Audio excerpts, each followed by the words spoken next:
Sveiki, sezoną pradėjom, komplektacija dar nėra baigta iki galo. Dar bandom susitarti su kai kuriais žaidėjais dėl papildymo.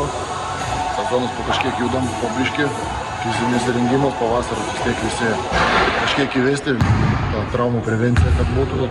Ir nuo kitos savaitės jau kažkiek daugiau su krepšiniu. Turėsim draugiškas rungtynes ir manau, įsivažiuosim. Kodas prašė atvažiuoti, tai jie žaidžia B divizione, mes sakė, kaip mums ir kaip netoli važiuoti, kaip pasakyti, jie atvažiuos pas mus ir sužaisim varžybas. Kaip atrodo.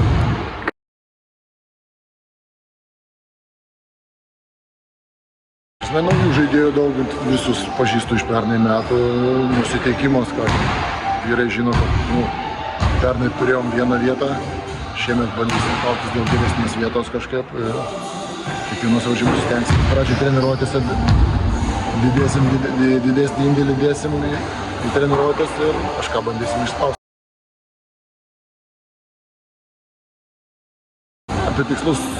Apie tikslus kažką nieko nekalbėsiu, tiesiog stengsimės kiekvienas, kai galėsiu kažką pasakyti, jau bus mūsų žaidė keletą rungtynių, koks mūsų tas susižaidimas. Kažkokio tikslų tikrai nekėliu savo, bet aišku, ten atkrintamus po to jau tenai.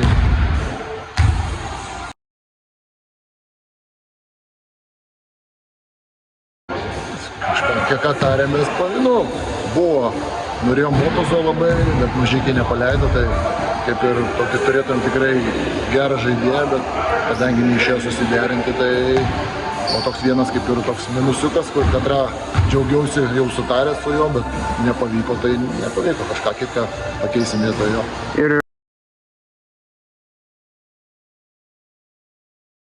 Linkiu fanams kaip rinktis ir rungtynės, mėgautis krepšiniu, palaikyti mūsų komandoje, o mes stengsimės jų nenuvilti ir padovanoti vieną kitą pergalę.